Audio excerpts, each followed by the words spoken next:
This is Dewan L. Hearn, more affectionately known as The Moon, and today I have an interview. I'm surprised too. Let's do it.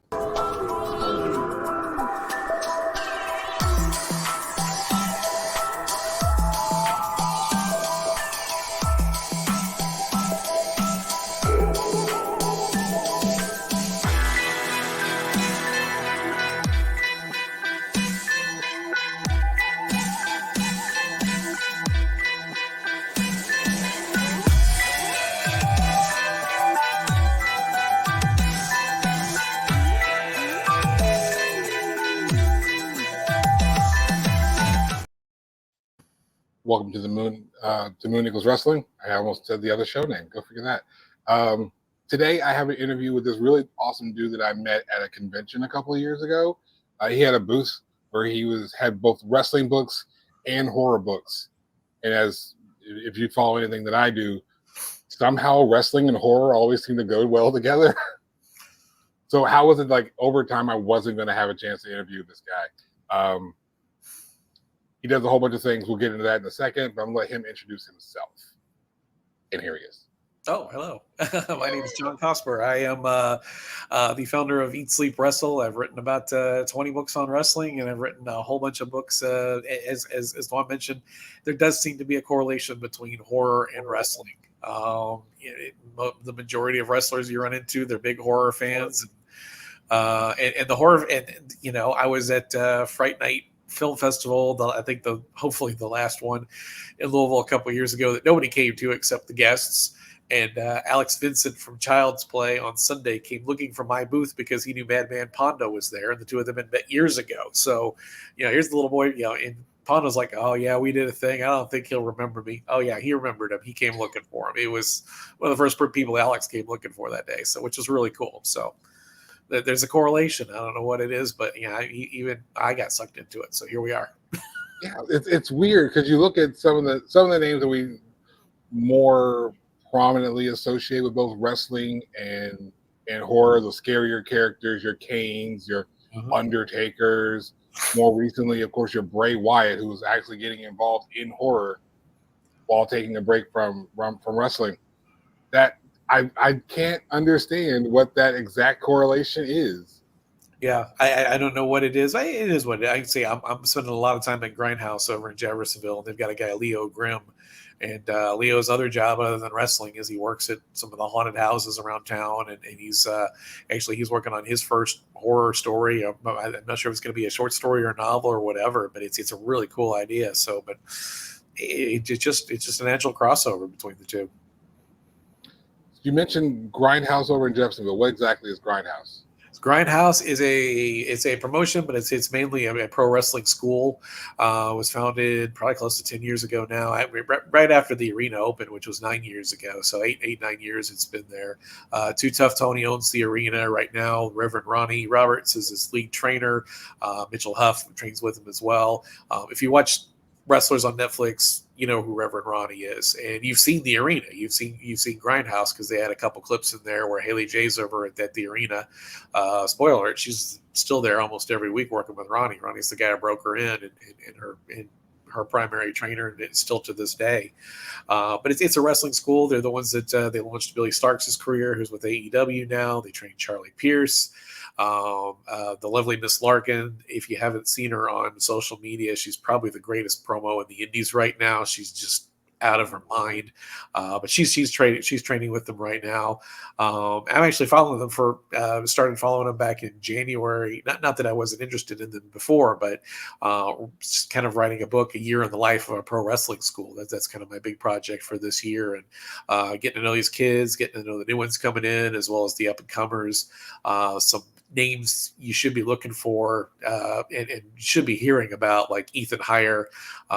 He's literally maybe 5'1", but he's one of the most dynamic, over the top, incredible performers you'll ever see.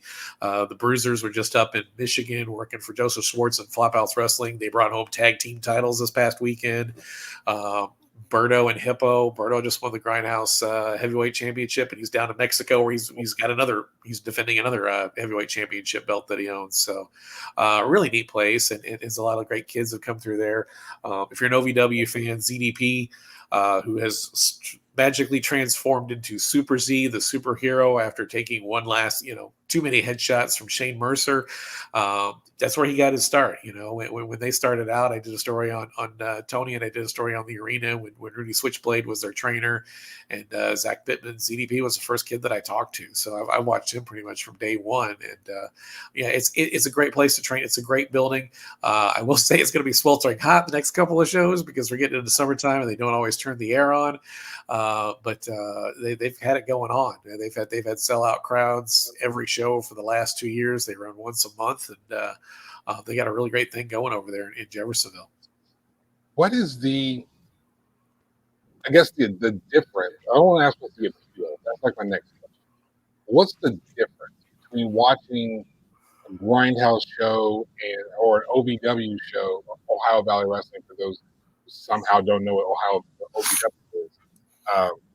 The difference between that show and then going to see like the bigger names, the WWEs and AEW. Well, first of all, it's how much money you're going to go in with and how much money you're going to come out with.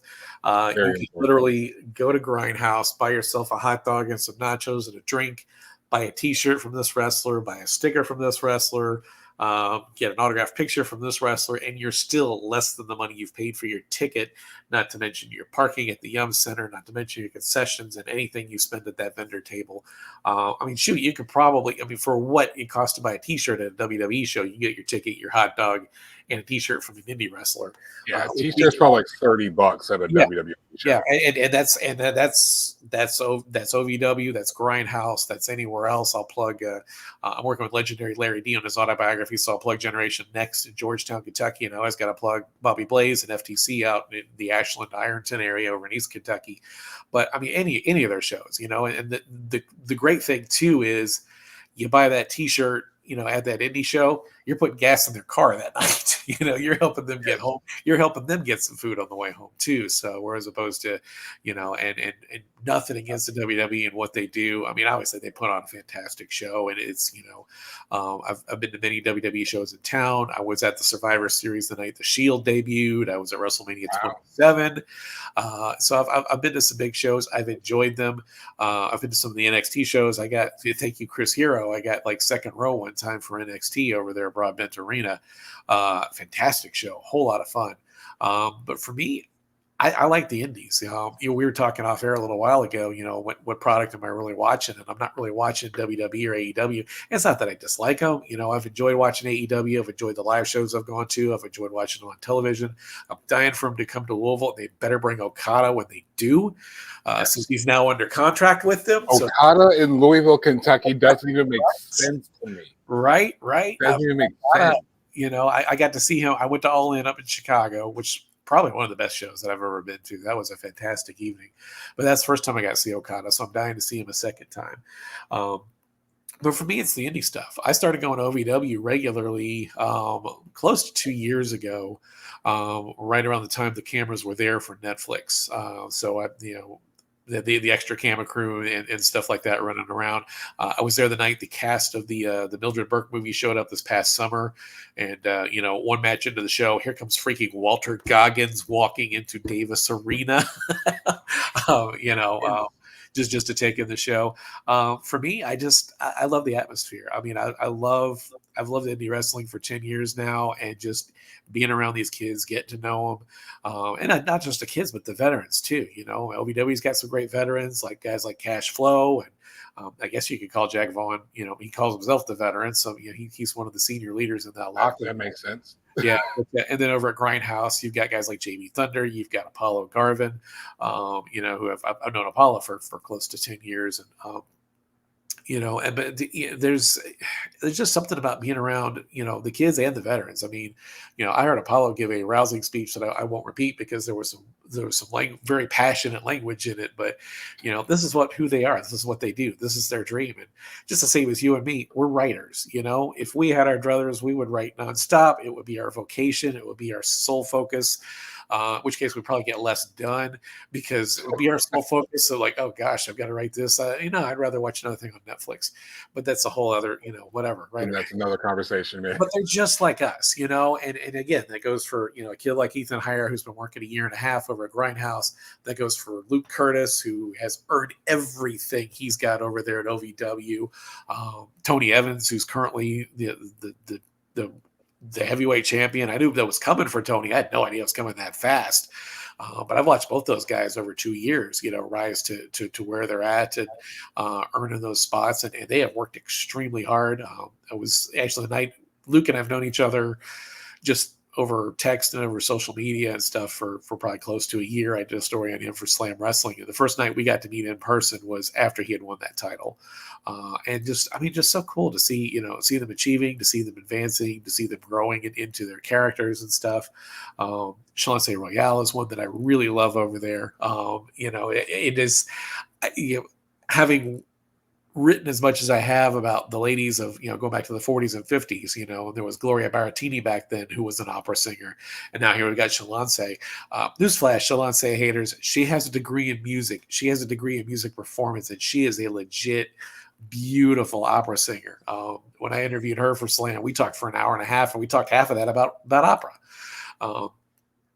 But I love being in that atmosphere. I love being around, being around those people. Some of the ones that I got to know 10 years ago, was talking the other day about Aaron Williams out of Cincinnati. If Aaron Williams is on a card and I got nothing to do that night and I'm free, I'm going. Aaron Williams is an absolute must see for me. Mickey Knuckles, I met her. I've never not been entertained by Mickey Knuckles. Mickey Knuckles puts on a show that is so far beyond just hitting the moves and hit the spots or whatever. Mickey's going to entertain the crap out of you. She's a Tracy Smothers kid, and now the Tracy was her initial trainer, but a lot of what we loved about Tracy and how he could just entertain us like crazy. And then you realize after the fact, he was out there for 25 minutes and he only wrestled for 2 of them. Mickey's going to give you more wrestling than that. But Mickey just entertains you, I love telling this story. There was a girl, there's a couple of Mickey stories, but there was a girl fight show. And actually, I think it was one of the last ones at the arena. They haven't run for a long time, but it was her and Masha Slamovich. And they're fighting outside. They're going around the arena and everything. And Masha's doing her thing where she's cussing and screaming and yelling at Mickey in Russian. And Mickey grabs her and just in her Mickey, Clarksville, Indiana. I can't understand you, bitch. I miss the days too when Sean Patrick O'Brien was around. Of course, he passed a little over a year ago. But the only thing better than a Mickey Knuckles match is a Mickey Knuckles match reffed by Sean Patrick O'Brien, because Mickey's going to do something to him. she's going to abuse that guy. He was just a fantastic ref to watch, and just one of the most beautiful, wonderful human beings you'd ever want to meet too. But Mickey and Sean, that was always something special. So referees are like the unsung heroes of right. professional wrestling. Yeah. One of the things I remember about the Attitude Era was Tim White. Uh-huh. And I loved any match that Tim White was refereeing. Yeah. He wasn't the main character. He wasn't the main focus. He wasn't part of a storyline like a Nick Patrick or Earl Hebner would have been. Uh-huh. There was something about Tim White. Yeah. Yeah. He got in the ring. He took the best bumps. Uh-huh. He sold better than any referee on the planet to date. Referees are really unsung heroes. And when you get that, absolutely, either wrestler, announcer, or like the Bailey Michael Cole interaction, uh-huh. just gold. It's just entertainment gold. Yeah. And you got some good wrestlers that will interact with a certain referee, and as they have that chemistry, it adds to the mystique of things. It adds to the underlining story. Everything is fantastic. It's yeah. And around here, the OVW crowd, we know Daniel, we know Charlene, we know the refs as intimately as we know the wrestlers that we see every week. And same thing over at Grindhouse or any other place. Grindhouse has got a kid. His name is Dallas Edwards, and he's a referee. He can go too. I've seen him at practice, and I've seen him work Rev, and I've seen him work. I'll tell a funny story on him. So it was, Rev was like, all right, we're going to do everybody's going to come in the ring with me, and you got 3 minutes, and I don't remember what the object was, but Dallas's strategy, he gets in the ring, and he's playing heel to Rev playing babyface, and he's like, all right, I'm going to give you $5 for a body slam. $5. And Rev's like, should I take the $5? And I was like, yeah. So Rev takes the $5 and body slams Dallas. But Dallas, I mean, first of all, phenomenal human being, great kid. I honestly think he's got a really good future in this business. And he got in it to wrestle, and I think there are some plans for him to do some of that. I don't know if it'll be under a mask or it'll be as himself. But I mean, the kid can absolutely work. He and Ethan Hire together are just they're magic. I mean, it's two guys that can just go. They don't if they're talking to each other, I can't hear them. They just know each other that well. But he told me, he was like, this is where I had an opportunity to contribute and I can make the business better and I'm good at it. So he really embraced it and took it and ran with it. And there's something about a great referee and a good personality that's certainly endearing and we love him. Anytime Daniel Spencer comes out at OVW, and it's we're at a commercial break. He's on the ropes, and the little kids are coming up. They're going like this, and they're wanting to play paper, rock, scissors. So, and he'll play 5 or 6 rounds before we come back from break and get into the match. So, but just that's really good. Yeah. There's something about the independents, because one of the other shows that I do is all about independent authors and going through all the motions that the independents deal with. When I see the similarities in being an independent writer, being an independent wrestler, and being an independent musician, basically anything where you have to do it on your own without a big machine, like a record label or a WWE behind you. Right. There's an extra bit of passion. Do you think that if more people experience that same sort of passion that you clearly have for the independents, that maybe the internet wrestling community or the fandom wouldn't be quite as, I don't want to necessarily say toxic, but aggressive in a negative and non-supportive way? No, because that's just what the internet is, and that's it's just toxic. There's nothing we can do to make it less toxic. Right. I will say this though, that people who discover indie wrestling, who give it a chance, who are willing to look past the weird looking outfits and the unknown faces they don't know on those posters, go give them a shot. And I'll give you an example. One of the shows that I went to at Grindhouse this year, there was a guy working as a manager called Egon Casanova. And I mean, just looking at him walking around the locker room with this like Hawaiian shirt, tied right here, and a lab coat, and the crazy glasses, and the long blonde hair, and everything like that. That's exactly the kind of guy I'd look at on a wrestling poster and go, "Yeah, I don't know if that's how good that's." The guy's great. The guy, somehow that look and that character works, and he was out there actually managing String Bean, who looks like a refugee from the now defunct Jakara promotion. Basically a big guy, 6'6", 6'8", dressed up like a giant String Bean, in a mask, and it's his creation that he's created in the lab. It worked.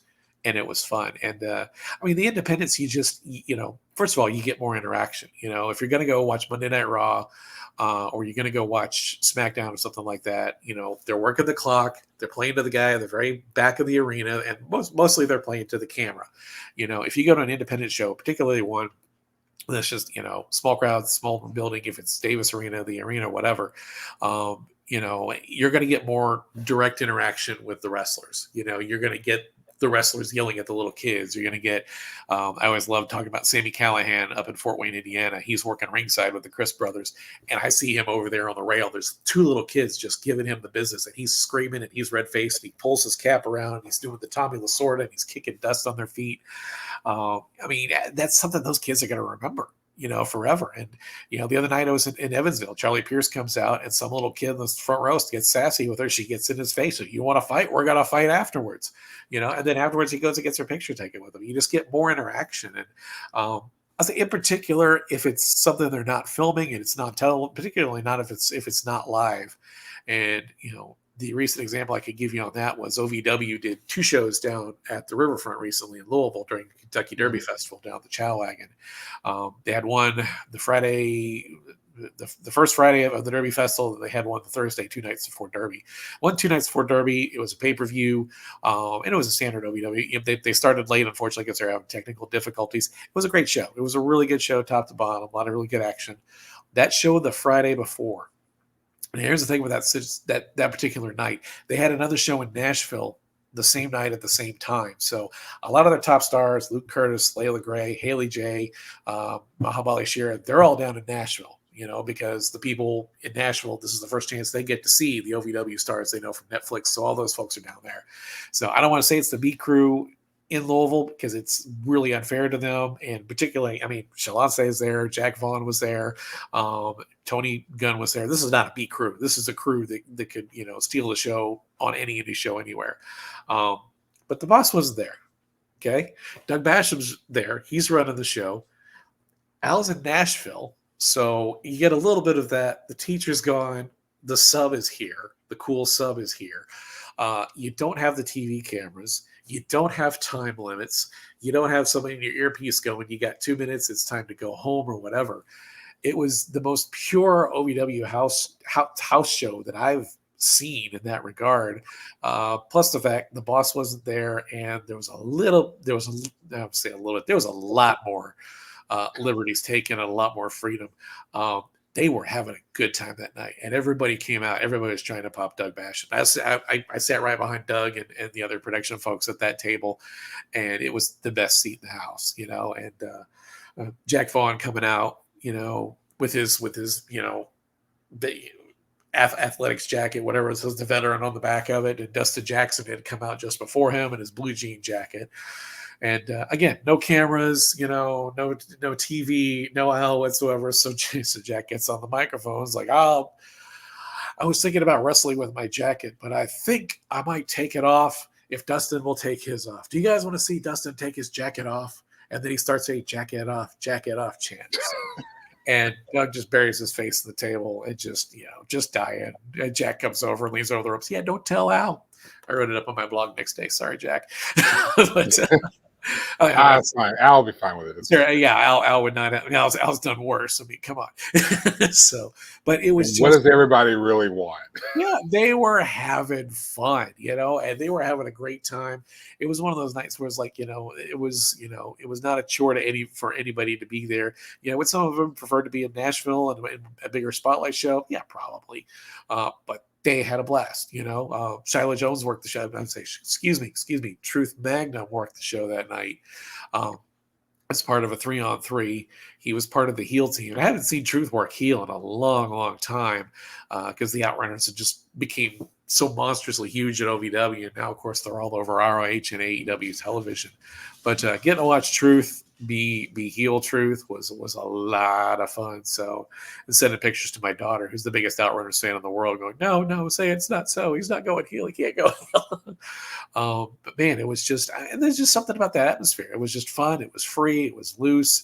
It was very casual. And again, if you go to a WWE show, you're going to be entertained. If you go to an AEW show, you're going to be entertained. If you like that style, if you don't like AEW, don't spend that money and don't go expose yourself to that negativity. Same with WWE.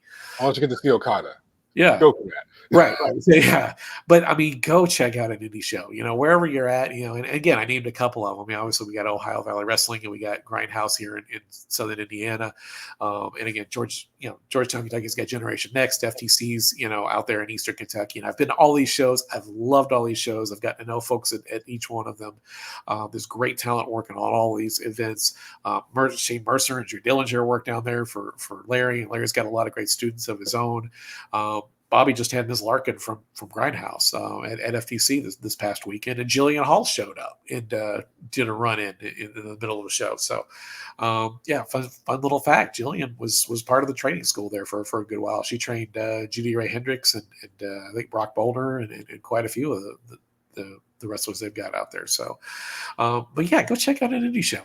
Give it a chance. If it's $10, it's $10. What's $10? Buy a sticker from somebody, buy an autograph from somebody, you're giving them gas money and they'll post, it's, what were the photo ops this past week, 2 weeks ago in Evansville? The Hardy Boys were there. It was $60 per Hardy to get a photo with the Hardy Boys. You know, Ooh. you go see Miss Larkin in FTC this past weekend, or you go see her at Grindhouse this coming weekend in Jeffersonville. Sure, I'll take a picture with you. Boom. You don't have to buy anything. Go to the indie show because these are the stars of the future. I guarantee you, Larkin's a star somewhere here in the next couple of years for sure. I feel like Ethan Hire is probably on his way that direction. I don't know. It'll be interesting to see what happens with him because again, he's 5'0" but he plays so much bigger than 5'0". I've never seen a guy just infuse that much character and that much personality in everything he does in the ring. Every little move he does is just bigger and larger than life. So, if you go check out any show, do yourself a favor. Whether it's OVW, whether it's Grindhouse, whether it's there's a group runs in Madison, Indiana. They're all over the place. If you got, I'm They're sure everywhere. you're watching all over the country. Go look for them and find them. One of the things that for anyone like watching this episode, take a moment, rewind it when you watch it again, and write down the names that John's mentioned. Some of them are people of the future. Some of them are people that you've already seen in WWE. You've already seen Doug Basham in WWE. You've already seen Jillian Hall in WWE back in the day. You've already seen the Chris brothers and Sami Callihan. OVE, I think is what they went by in TNA. Yeah, Ohio versus everyone. So these are names of people who are still doing independent work, and they've been in the big time. Mm-hmm. I bring that up because the other names that are being mentioned are the next ones. For sure. Ohio Valley is known for having some rando dude named John Cena in it. Mm-hmm. Some guy you maybe never heard of, like Randy Orton, Yep. Shelton Benton. These guys grew up there. Some Leviathan guy. What did he change his name to? Batista. Is he doing anything nowadays? I'm sure Batista's probably sitting at home doing nothing right now because he's paid so much for all the movies he's in. Like these are future movie stars like John Cena and Batista, and they started off. They were having matches as the prototype in Leviathan here in Louisville, here in OVW. If you read any of these memoirs and wrestling books, you hear them tell their stories from the independents and the people who were in the independents with them. I just read Becky Lynch's book, and she was being trained by Finn Balor, and she knew Sheamus, and these are all names that WWE fandom all know. And I say all that because you write wrestling books also. I do. Right, quite a few. Every single time I turn around, you've got a brand new memoir biography coming out. How did you get involved with this particular section of writing, like writing these wrestling biographies? Sure, I'll answer that. But before, I would got to piggyback on your thought talking about these are the next TV, and to your point about these are the next movie stars.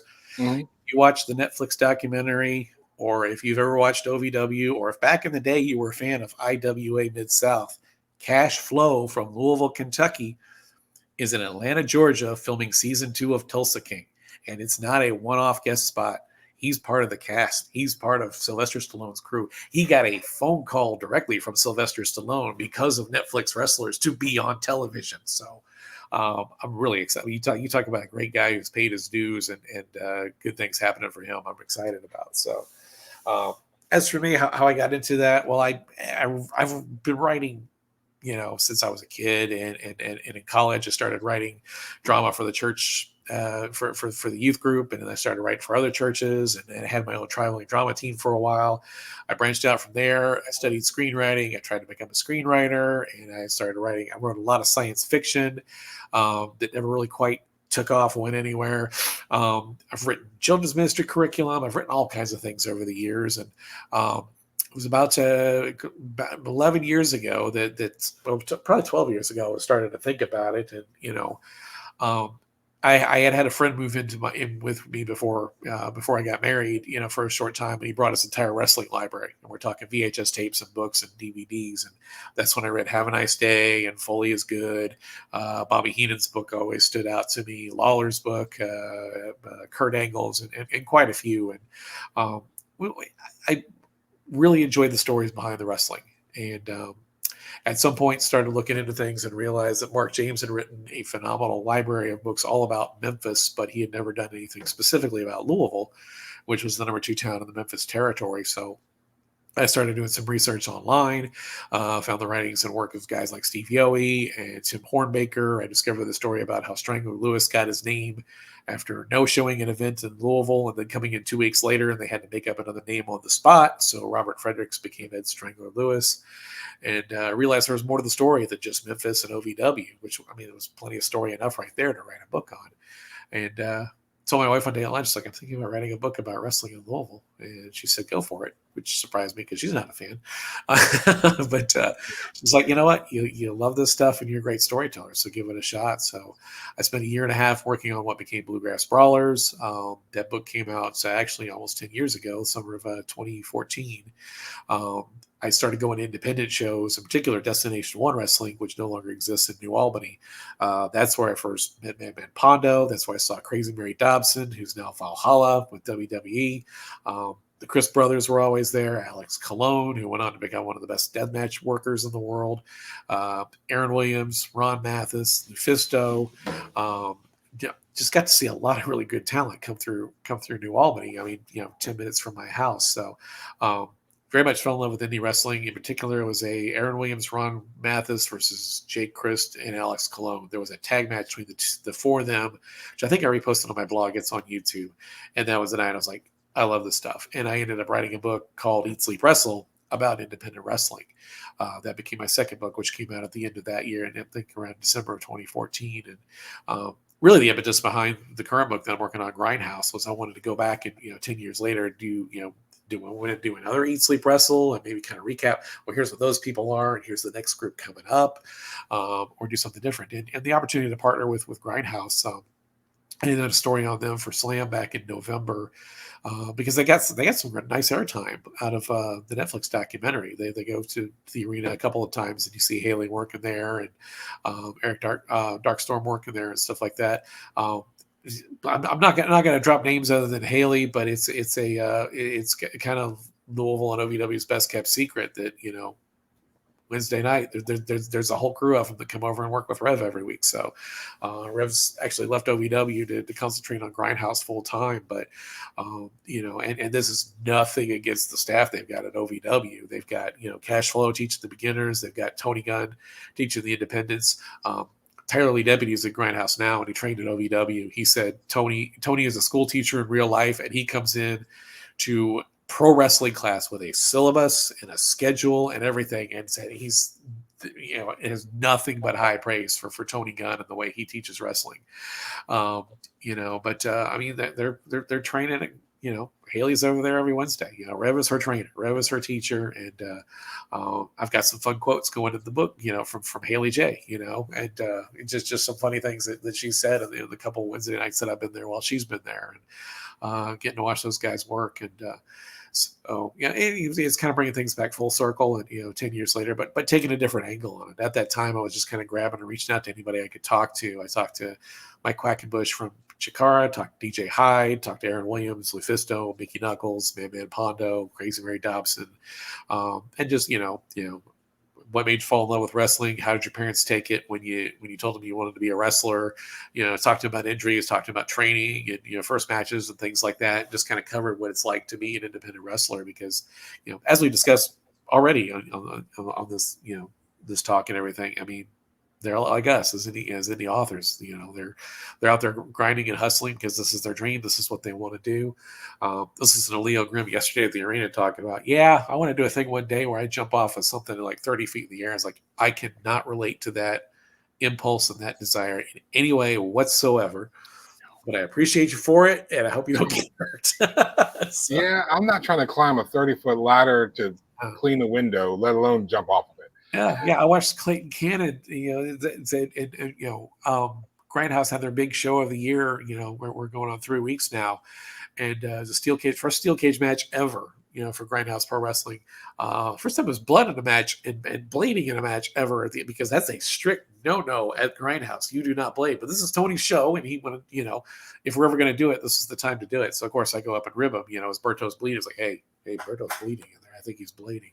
But Clayton Cannon, who teaches middle school PE, climbs the steel cage stands on the top corner and does a leap off of that. I'm like, he's got to get up at 4 o'clock in the morning tomorrow, or maybe 5 o'clock in the morning, and go teach middle school. And what was really funny was after the match, everybody's lining up to take photos with Berto because Berto, spoiler alert, Berto wins the championship.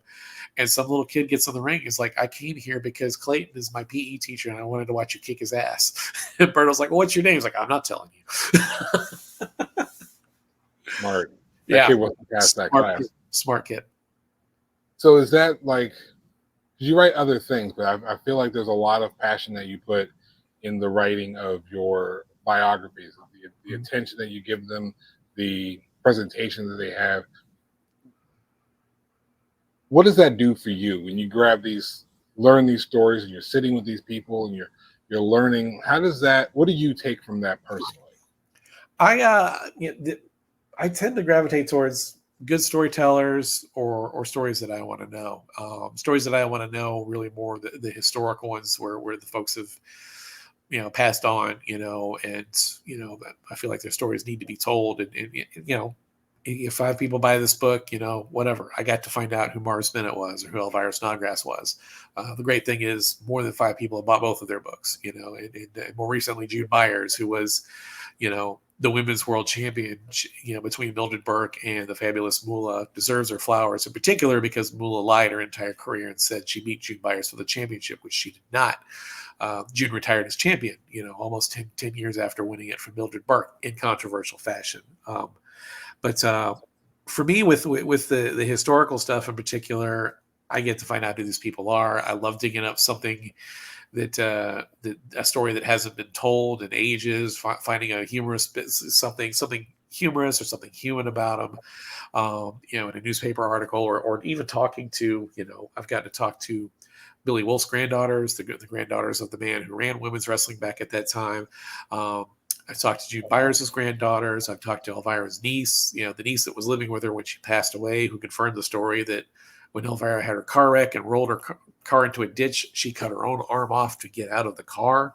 I've talked to Mars Bennett's nieces, and who have all these wonderful photos of, Mars was a circus star. She was a pinup girl. She's up here. That's her up there, actually up there on the wall, and that pinup spread. We got Jude Byers back there as well. I just love bringing these stories to light, and in particular, if it's something that changes how we view history and changes the narrative, with Jude Byers, the number one thing is, and I've been through the newspaper records, and I've seen, where Moolah was less than a year after the match in Atlanta in 1954, less than a year later, Moolah was going, well, I beat Jude Byers. And then a year later, I beat Jude Byers. I'm now the champion.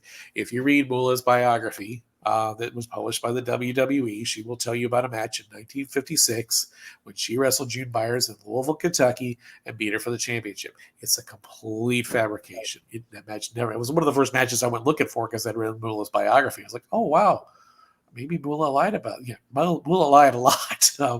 What's interesting, too, is late in her life when she did the Lipstick and Dynamite documentary, they asked her, how'd you become the champion? She's like, I won the title. Who did you pin for the championship? The women's world champion. She wouldn't name Jude Byers on camera, which I thought was interesting late in life.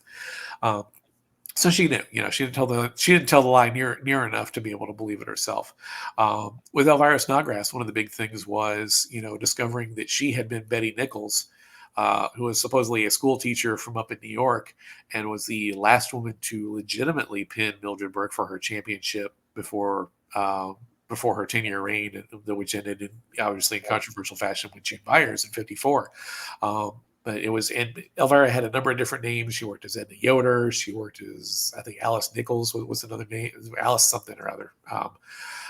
Before she finally hit on Elvira Snodgrass after she married wrestler Elmer Snodgrass. But Elvira had been a world champion for about 2 weeks in Columbus after she pinned Mildred Burke, and then Mildred Burke won it back from her. They had a very, very violent, very bloody, series of matches up in Columbus in December of 1936, where they traded the title, and Mildred dropped it to her. They went to a no contest the following week, and then she dropped it back to Mildred the week after, and she held it for another 8 years. So, and with the Black Panther Jim Mitchell, was the African-American star in wrestling. The big narrative had been there was a color barrier everywhere in pro wrestling until Bobo Brazil. And found out very quickly, Mitchell was wrestling white wrestlers his entire career, going back to 1931, 1932, working up in Indianapolis. Now, in Louisville, that never happened. And Louisville was really about the farthest south he really traveled on, at least on a regular basis. Because the further south you went, there was more segregation, and blacks wrestling whites would never have happened in places like that. So, there was a color barrier in certain territories and areas. But, Mitchell, 1949, Mitchell, and Gorgeous George caused a riot at the Olympic Auditorium out in Los Angeles. And, but it was interesting because I had there's a guy named Chris Parsons who actually I met recently, and Chris is the authority on Indianapolis wrestling, but he has a couple ticket stubs from shows that Mitchell was on back in the early 1930s. And Buck Weaver was on one of the shows, and another, and Buck Weaver in particular, I started doing research on. And I'm like, wait a minute. Buck wasn't black. Finding photos of it. No, Buck was not. There was no color barrier. He was wrestling, blacks were wrestling whites in Indy in 1932 for Jimmy McLemore. So finding these things is and being able to bring these stories and sorry, I'll give you another one. I can go on and on with these. But I remember I was up probably about 3 a.m. one Friday night, and I'm digging through the Courier-Journal archives online, and I finally found the obituary for a lady named Betty McDonough. Betty and her husband, Francis McDonough, were partners with Haywood Allen from day one in the Allen Athletic Club, which ran Louisville from 35 to 57. Betty and Francis bought Haywood out in 1947 when he retired, and they ran the promotion until Francis died in 1957. I knew they had two sons. They had one named Allen, and I'm blanking on the other one's name. And Allen, obviously named after Haywood Allen. And I don't have the encyclopedic memory that Cornette does, but I know where I can look it up if I can find it. I knew they had two sons, but it was like didn't know what happened to them. Well, I finally found Betty's obituary, and both of their sons became doctors. Both of them became college professors, and both of their names were listed in the obituary. So I Googled the one, didn't find anything. I Googled the other and found a guy teaching at Carnegie Mellon University. So 3:30 in the morning, I'm emailing this guy, are you the son of Francis and Betty McDonough? And about 9, 10 o'clock in the morning on a Saturday, I get a response that says, yes, I am. And he was the younger of the two sons. His father died, when he was very, very young. So he didn't have any memories. He's like, let me connect you with my brother, Alan. So I got to talk to Alan McDonough, the son of Francis and Betty McDonough, who was at dinner the night Gorgeous George came to dinner. Got to go to the Derby with Baron Michelle Leone, when they took the Baron and has photos of him with Gene Autry, got to meet Elvis because Francis also helped promote Elvis's first show at Louisville, National. It was the Armory at the time at Louisville Gardens. But just to get actual stories and to hear about Betty and how education was so important to her, and she wanted her boys to succeed, and they did, and to see that, how they had turned out, and to get, that other side of the story, to get some family photos that I could share in the book, and a great story about, again, Gorgeous George coming to dinner and talking about and actually hypnotizing a reporter friend of theirs from the Courier-Journal at the dinner table. And then his mother later on that night lecturing him, don't ever mess around with that stuff. So yeah, that's a risky place to be hypnotized. Yeah. So, and with the more modern folks, being able to preserve their stories, it's, again, coming back to your question you asked 20 minutes ago, but I was with Scott Romer last weekend in Evansville, and he's the photographer. He's photographed boxing and wrestling for years. He was Dick the Bruiser's son-in-law. Scott told me last week, it's like writing a book changed my life. It's like, he's now with the Indiana Hall of Fame. He's getting ready to be honored by the Italian American Sports Hall of Fame. But his story is preserved. It's out there where people can read it and people can enjoy it, and remember and know who he was, and know that he did important things. And actually, just as I was getting ready to log on for our call here, I was just uploading a brand new cover for Hurricane J.J. McGuire's book. He passed away 2 years ago, but he was Jimmy Hart's music writing partner. He was the music. Jimmy was the lyrics on a lot of those WWE themes, and a great friend who I miss dearly. But I just got permission from his son. I was like, "Are you okay if I change the cover?" So we've got a brand new cover that's actually got his picture on it this time.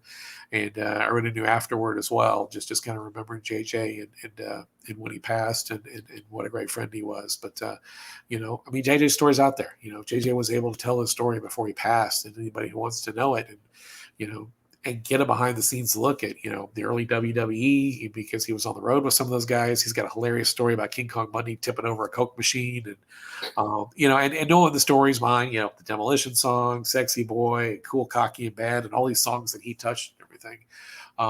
It's important to them to be able to tell their stories and have them preserved, and that's guys like me, Kenny Casanova, Ian Douglas. It's what we do.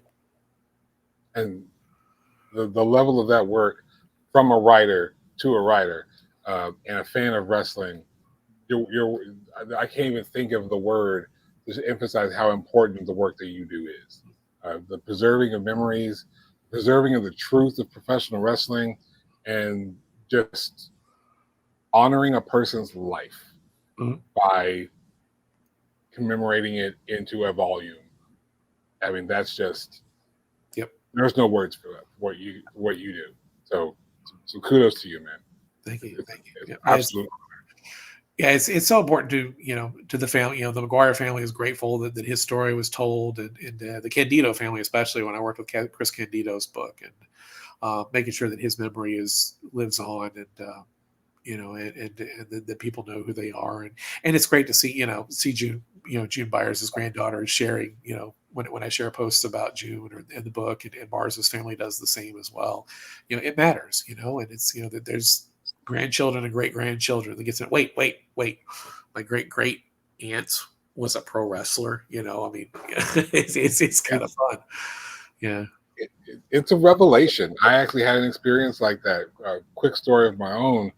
I was just hanging out on the porch of my grandmother's house, right? And this is just grandma. It's grandma. She made chicken salad for me. She would always buy me and my brother donuts when we spent the night, and we would watch. She just cooked it. It was my grandma. She did grandma things, and we're sitting here talking with family, and they're talking about how she went down back home to Chattanooga, Tennessee, and she was in a museum. I'm like, why would grandma be in a museum?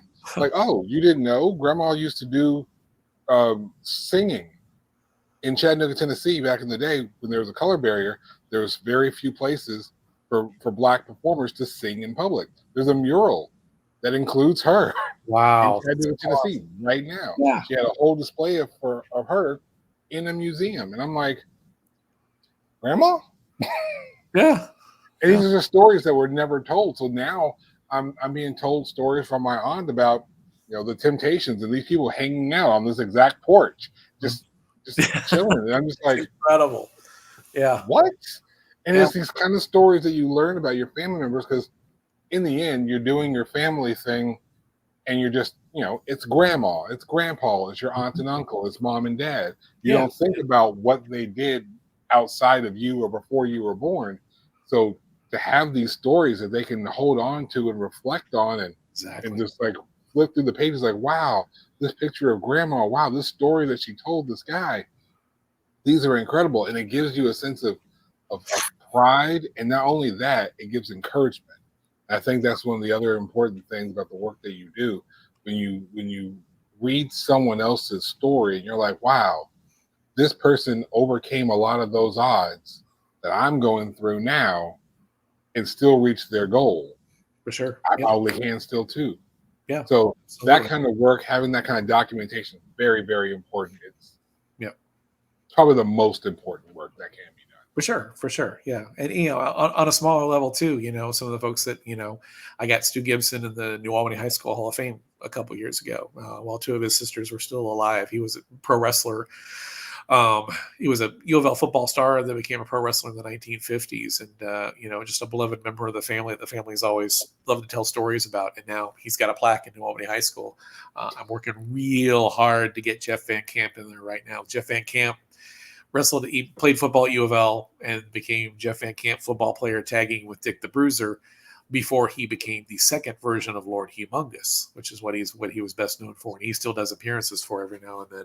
But I'm working real hard campaigning for that. And there's other reasons to put him in. He ran Crime Stoppers in Florida. He was a state trooper for decades, and I was at the 75th anniversary of WNAS, the New Albany High School radio station, over the weekend, and saw my old history teacher, who's the head of the Hall of Fame committee, and I sidled up to him. I was like, "You got Jeff's application, right?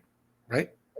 Jeff, yep. So just making sure he knows that watching. So, and long term, Rob Conway. If New Albany Hall of Fame committee is listening, Rob Conway belongs to that. He's a 2-time NWA world champion. I saw an infographic once, and it might have been on his page, might have been somewhere else. He held the NWA title. Now, I got granted, it's not same NWA, whatever, as it was 40 years ago. But he held it for more days than Dusty Rhodes did. He held it for, I think, Harley Race did. So there's some. I mean, come on. People sleep on the NWA, but both past and present. Good. He was a 2-time WWE Tag Team Champion. He's done well for himself. He's made New Albany proud. So, and he was part of a legendary, group of 5 players that went through and played basketball in New Albany. So I'll never forget. When my family just first moved here, we started going to the games that season, that 1989-90 season, which is his senior year. And then years later going to OVW when they announced, bowling services with Sean Hayes and Rob Conway. And I'm like, is that the same Rob Conway?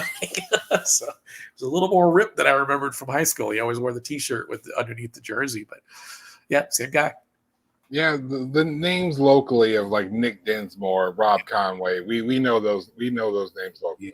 Yeah. Anyone who's paid attention to wrestling that long here, for sure. And it's fun too. And my wife's gotten used to this. She used to worry about me telling people I write about wrestling, because over the years she's come to realize, it's usually a positive react. People get excited when they hear about it. And we did a Bible study thing year and a half ago, and there was another couple that was in there. And the husband was the son of Gino Sartini, who was the legendary Providence football coach. So when it came up that I wrote about wrestling, he's like, "Well, do you know Nick Dinsmore?" So, because Nick played football at Providence, and they did a fundraiser at Providence. OVW did, where Gino wrestled Nick Dinsmore. So it was. Everybody's got a connection one way or another. So, and that was Eugene in the WWE. If people don't remember, Eugene. He didn't go by Nick Dinsmore. Rob Conway was Rob Conway with La Resistance. Right.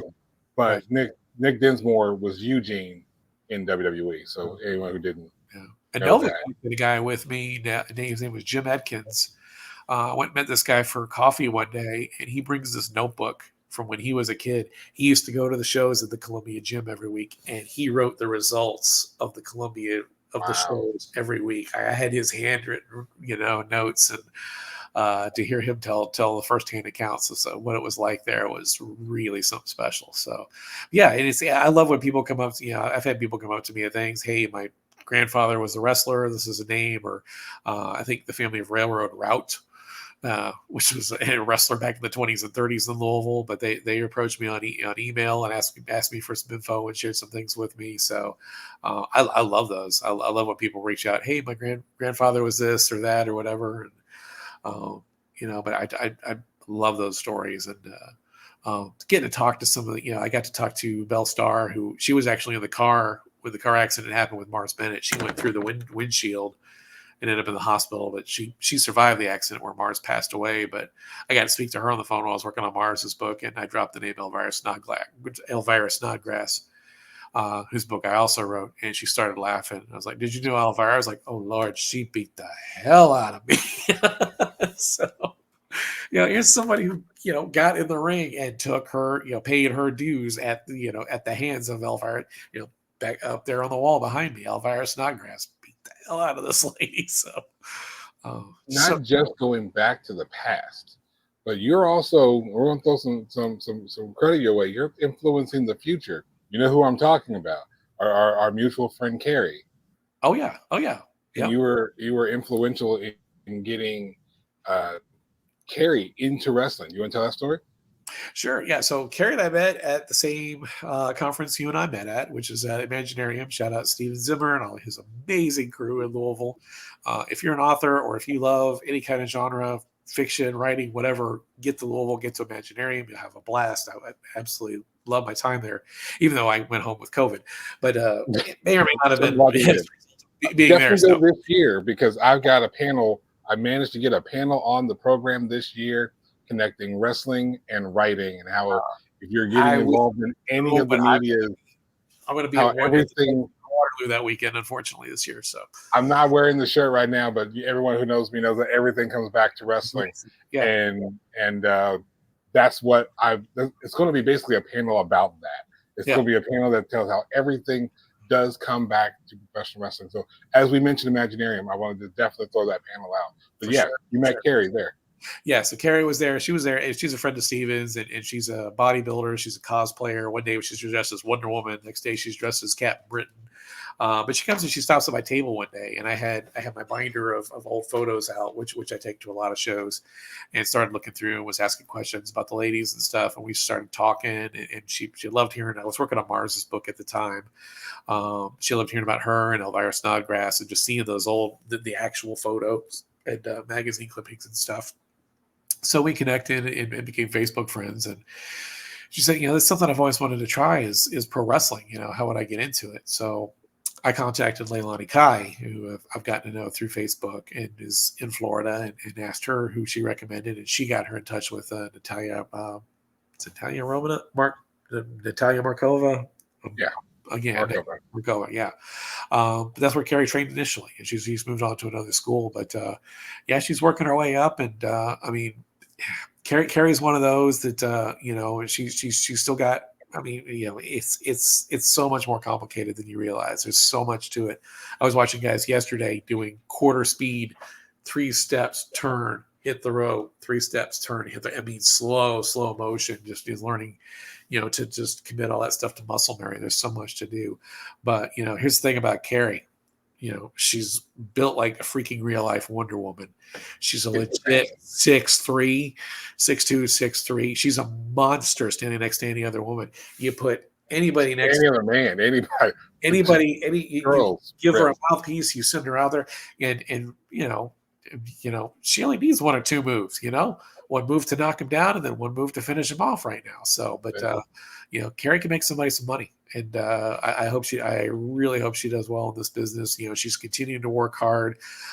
She's really, we both know her. We both know her story. She was out of shape. She was overweight, and she transformed herself completely, turned her life around. She's a very inspirational person. She's worked extremely hard just to get to where she was when you and I met her. Right, and she put every bit of that drive into learning how to be a better pro wrestler. Working on character, working on moves, working on everything. She can make somebody some good money. The best part of that, she's good people. She's absolutely good people. Yeah, for sure. That's going to get her a long way, and it's also a good sign to anyone else trying to get into really any industry, whether it's independent writing, go through music, go to wrestling or whatever. Be a good person, because that's going to get you so much further than trying to be manipulative and backstabbing and using.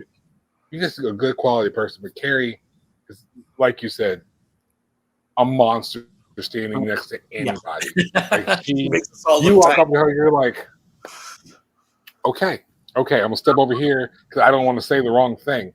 But she's the absolute sweetest. Absolute sweetest.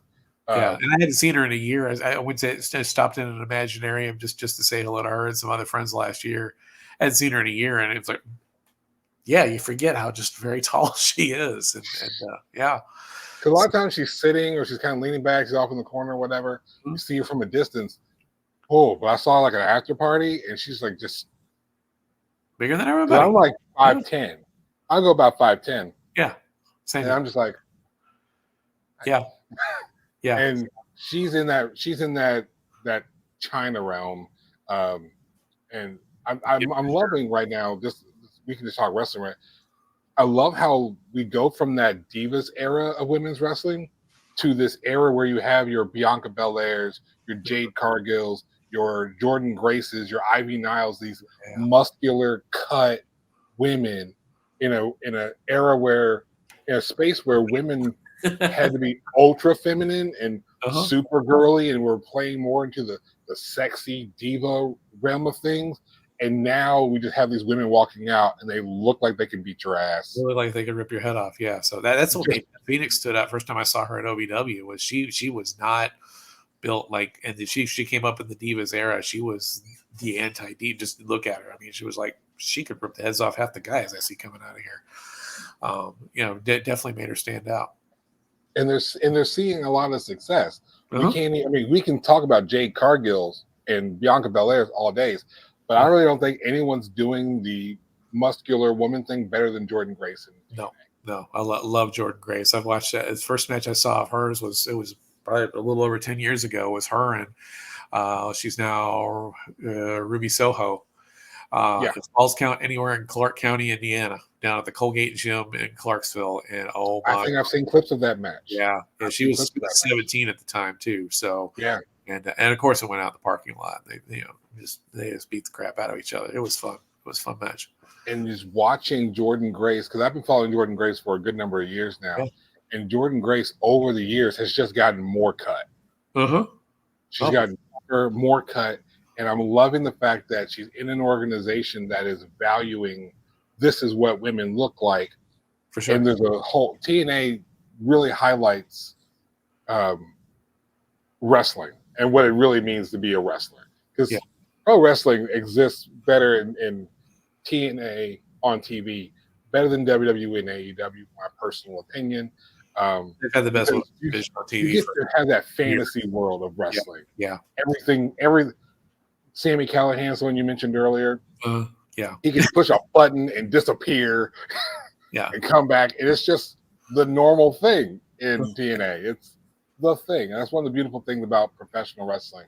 They've had some great talent. Sue Young was another one that was with them for a while. And you talk about a quality human being and one of the nicest, most wonderful people out there. So, and Jordan's always been great too. So Jordan's got, I don't know if she's still selling them. She used to compile because, lady wrestlers get really, really gross things in their DMs.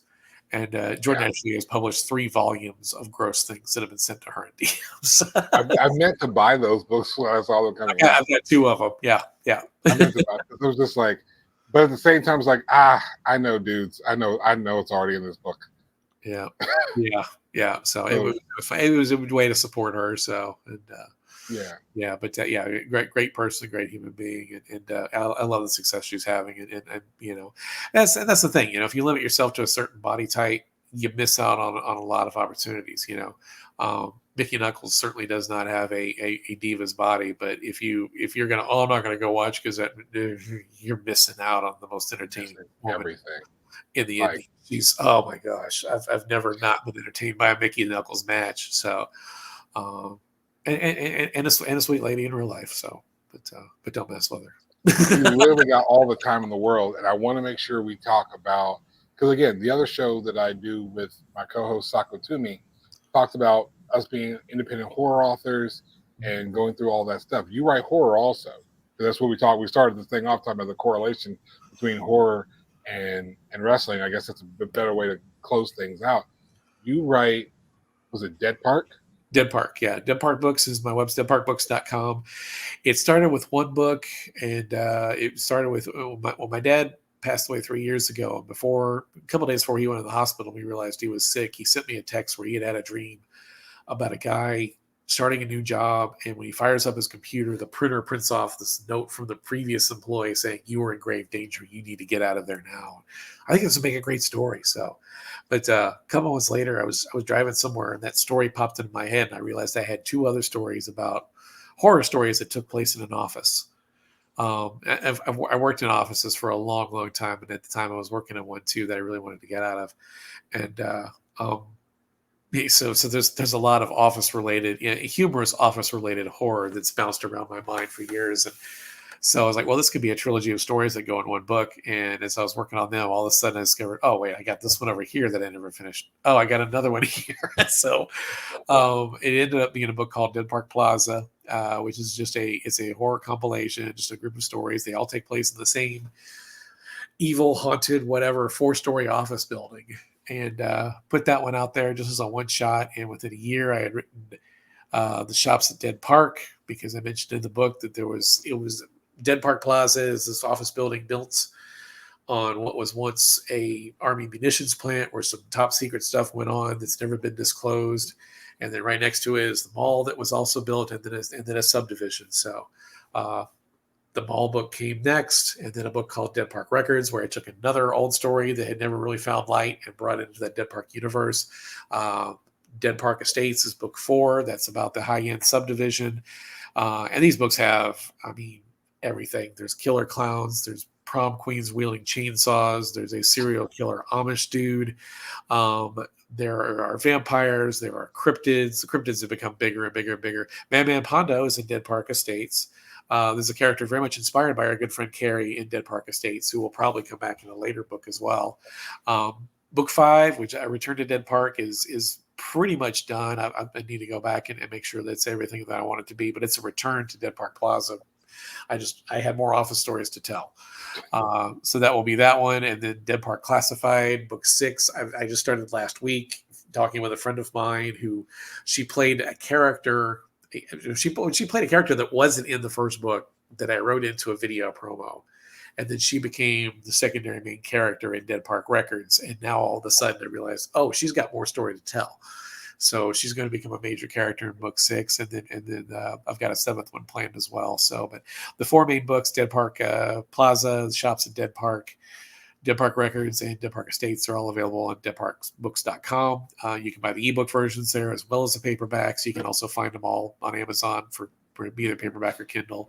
And wrestling books are all also on Amazon as well, but you can also find, if you want signed copies, signed by me, and a lot of them signed by co-authors where I worked with different people. They're available on my website, eatsleepwrestle.com. And all those, of course, will be linked where links obviously go. So this has been a long time coming and an absolute pleasure. Hey, it's been a blast. Thank you so very much. Great way to break the day today. So it's been great. We'll do this again, and I would love to hear even more in depth about the horror stuff. So maybe we'll get you on with you, me, and Sako at some point. Sure, be happy to do it. We can do it in person next time if you want. So be happy. Oh, that'd be great. Yeah. So this is John. This side. This is John Cosper. I am Dwan L. Hearn, more affectionately known as the Moon, and this was When It Was Wrestling. Have a good one.